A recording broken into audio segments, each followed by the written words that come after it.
Bismillahirrahmanirrahim. Assalamualaikum warahmatullahi wabarakatuh. Alhamdulillahi rabbil alamin. Wabihi nasta'in ala umurud dunya waddin. Wassalatu wassalamu ala ashrafil anbiya'i wal mursalin. Wa ala alihi wa ashabihi ajma'in. Allahumma salli ala Muhammad wa ali Muhammad. Ya, langsung saja. Hari ini kita akan membahas tentang urgensi tajwid dan makharijul huruf. Ya, sebelum kita masuk ke pentingnya belajar tajwid, kita harus mengetahui apa sih itu tajwid. Nah, tajwid berasal dari bahasa Arab jawwada yujawwidu, yang artinya membaguskan, atau sama juga dengan tahsin, berasal dari kata hassana yuhassinu yang juga artinya membaguskan. Itu secara bahasa. Sedangkan menurut istilah adalah mengeluarkan setiap huruf melalui makhrajnya atau tempat keluar huruf dengan memberi haq dan mustahaqnya. Nah, apa itu haq?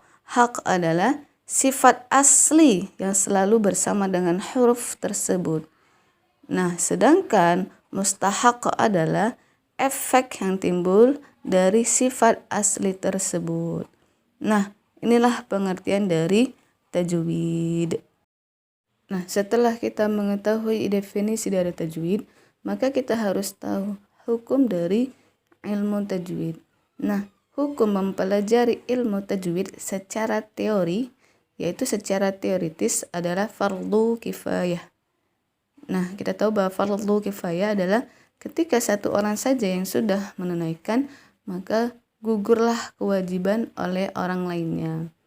Tetapi hukum membaca Al-Quran dengan tajwid adalah fardu ain, yang sebagaimana kita ketahui bahwa fardu ain adalah wajib bagi setiap muslim. Nah, sebagaimana firman Allah terdapat dalam Quran surah Al-Muzammil ayat 4 yang berbunyi, A'udzu billahi minasyaitonir rajim. Bismillahirrahmanirrahim. Awzid 'alaihi warattilil Qur'ana tartila.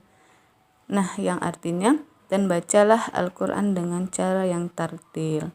Nah, kalau kita lihat dari bahasa Arabnya, di sini menggunakan fi'il amr. Fi'il amr adalah kata kerja perintah dalam bahasa Arab. Nah, jadi Allah menggunakan fi'il amr di sini berarti Allah memerintahkan kita sebagai umat muslim untuk membaca Al-Quran dengan cara yang tartil. Nah, yang jadi pertanyaan, apa itu tartil?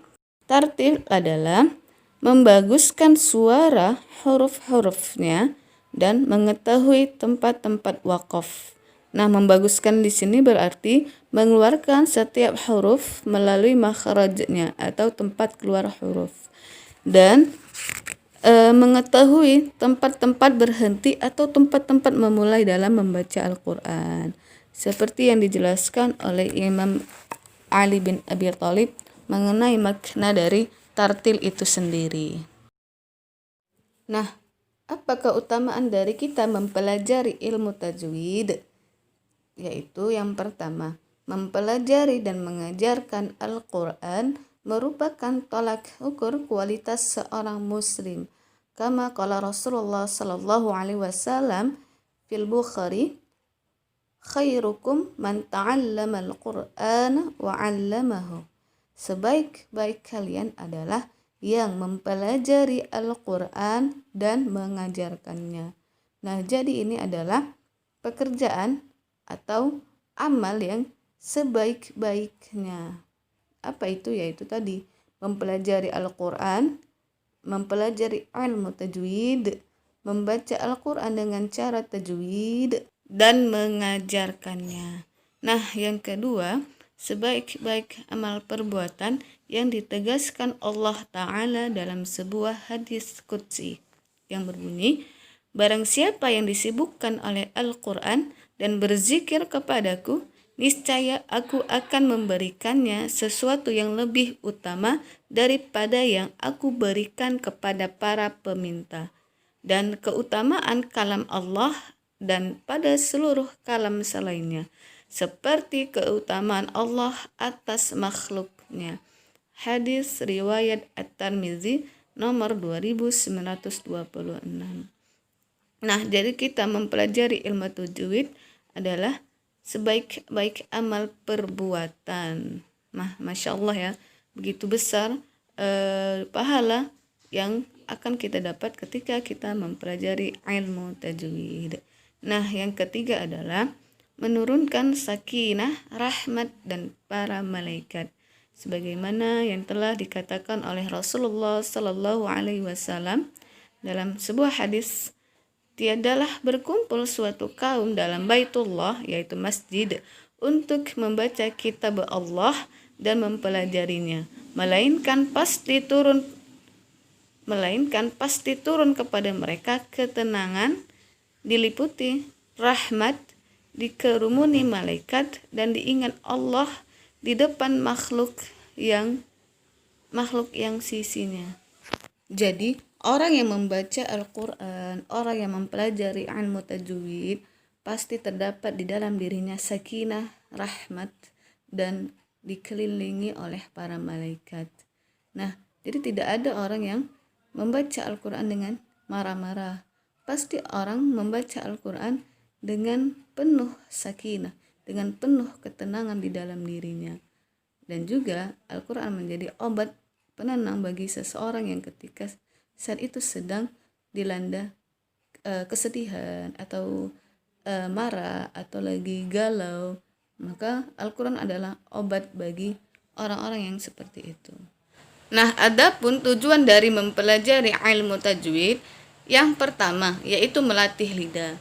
Jadi secara otomatis lidah kita akan senantiasa terlatih untuk belajar atau untuk mengucapkan huruf-huruf hijaiyah.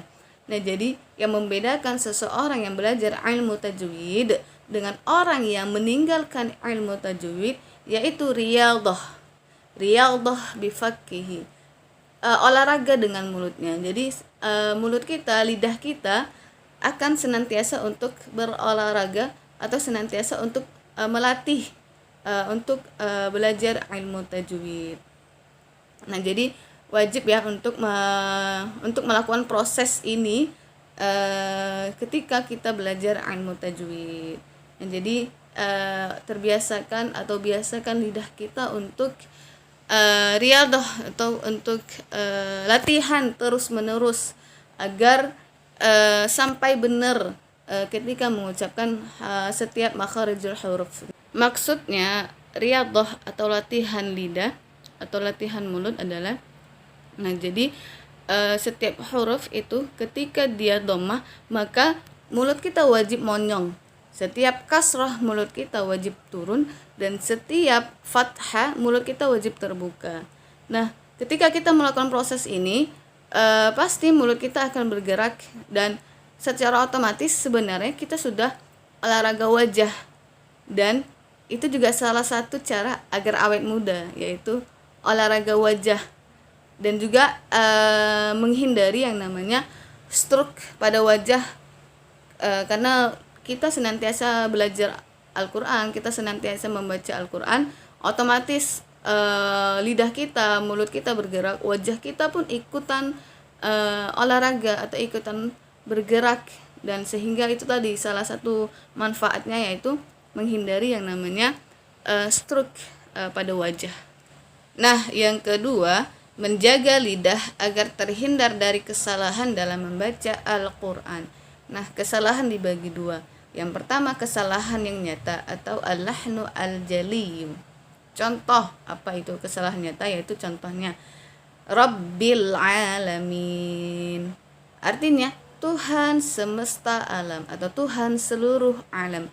Tapi kalau kita membacanya Rabbil alamin, nah di sini sudah terjadi perubahan makna dari kata alamin menjadi alamin. Ketika kita tidak membaca ain tetapi membaca hamzah alamin, terjadi perubahan makna Rabbil Alamin, Tuhan semesta alam. Sedangkan Rabbil Alamin, Tuhan yang berpenyakitan, Tuhan yang maha penyakit.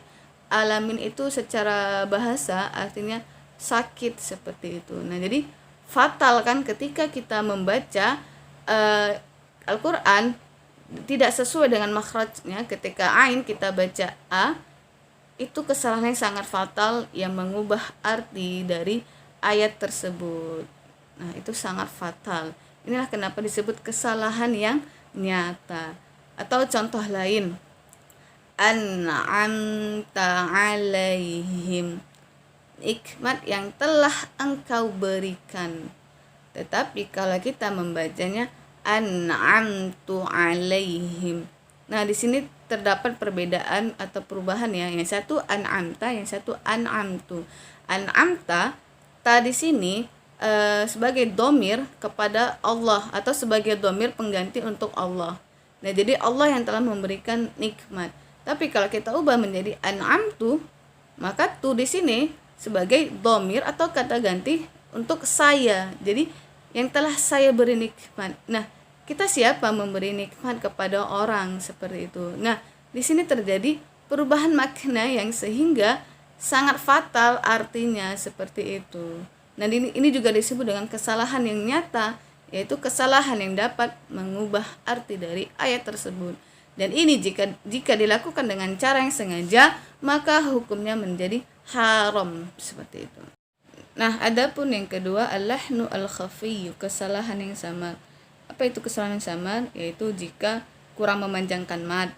Misalnya idza jaa nasrullah, kita baca idza jaa nasrullah. Nah, di sini hanya kita baca 2 harakat saja yang seharusnya 4 atau 5 harakat. Atau kurang memberikan gunnah. Contohnya qul a'udzu birabbin nas. Tetapi kita baca qul a'udzu birabbin nas. Nah, nun di sini kan tasydid. Ketika tasydid maka gunnahnya harus sempurna. Tetapi kita kurang memberikan gunnah. Nah, di sini ini juga termasuk kesalahan yang samar. Dan hukum ketika melakukan kesalahan yang seperti ini dengan sengaja adalah makruh. Nah, jadi kita harus benar-benar memberikan hak dan mustahaknya tadi. Nah, adapun yang ketiga adalah syarat utama menghafal Al-Quran yang benar. Selain itu pula, apabila setiap muslim ingin belajar menghafal Al-Quran, maka juga harus mengetahui segala sisi serta hukum daripada ilmu tajwid. Karena seorang penghafal Al-Quran harus benar-benar membaca Al-Quran atau menghafal Al-Quran sesuai dengan tajwidnya. Karena nanti akan benar-benar akan dipertanggungjawabkan. Selanjutnya yaitu memperbaiki dan memperindah bacaan Al-Quran. Selain daripada menghindari kesalahan dalam proses belajar ilmu tajwid, juga dapat membenarkan arti. Apalagi Al-Quran adalah kitab yang paling mulia dibandingkan dengan kitab lainnya. Nah, jadi juga dapat membenarkan arti. Nah, jadi seperti tadi ya, jika kita salah dalam pengucapan, maka akan salah maknanya. Nah, jadi kita harus benar membaca Al-Quran agar juga benar artinya, arti dari ayat yang kita baca. Nah, yang terakhir adalah syarat utama diterimanya sholat. Nah, seperti kita ketahui bahwa Al-Fatihah merupakan salah satu rukun sholat, yang bagaimana kita ketahui bahwa jika satu rukun sholat saja tertinggal, maka tidak sah atau batalah sholat tersebut. Nah, juga melafalkan Al-Fatihah dengan cara yang baik dan benar menjadi salah satu syarat diterimanya sholat. Nah, jadi minimal Al-Fatihah kita harus benar. Minimal kita harus benar-benar membaca Al-Fatihah ketika sholat itu dengan benar. Karena membaca Al-Fatihah salah satu rukun sholat. Nah, itu adalah tujuan-tujuan dari mempelajari ilmu tajwid. Nah, Tajwid tadi secara istilah adalah mengeluarkan huruf sesuai dengan makharijul huruf atau tempat keluarnya huruf. Nah, jadi setiap huruf hijaiyah memiliki tempat keluar khusus seperti gambar pada layar. Nah, jadi masing-masing memiliki tempat-tempat khusus. Nah, jadi berarti penting bagi kita mengeluarkan huruf hijaiyah, penting bagi kita ketika kita membaca Al-Qur'an. Setiap huruf-huruf hijaiyah yang kita baca harus dengan tempat keluarnya huruf tersebut, tidak boleh sembarangan seperti itu. Nah, jadi makharijul huruf menjadi kunci utama dari benarnya suatu bacaan. Ya kayak tadi ya, contohnya antara Rabbil Alamin dan Rabbil Alamin. Nah, ketika kita membaca ain seperti hamzah, maka itu mengubah arti seperti itu. Nah, jadi kunci utamanya adalah makharijul huruf. Nah, makharijul huruf sendiri itu terbagi 5. Nah, ada yang namanya al-jawuf atau rongga mulut, atau ada juga yang namanya yang kedua yaitu al-halq tenggorokan. Nah, yang ketiga ada namanya al-lisan. Yang keempat al-khaysh asy-syafatain, 2 bibir, dan yang kelima adalah al-khayshum. Nah, jadi seperti pada layar, ini adalah tempat-tempat keluarnya huruf seperti itu. Tempat-tempat keluarnya masing-masing huruf. Nah, jadi ada tenggorokan, ada lisan. Nah, lisan yang paling banyak. Nah, kalau kita lihat di layar, lisan adalah tempat yang paling banyak keluarnya huruf. Nah, jadi kita harus senantiasa menjaga lidah kita. Tadi ya, olahraga lidah, olahraga mulut agar sesuai dengan tempat keluarnya, tidak sembarangan. Karena makharijul huruf kunci utama dari kita mempelajari tajwid. Tadi ya, memberikan hak itu sifat huruf. Nah, sifat huruf beda lagi ya. Nah, jadi setiap huruf selain dia memiliki tempat keluarnya khusus, dia juga memiliki sifat khusus.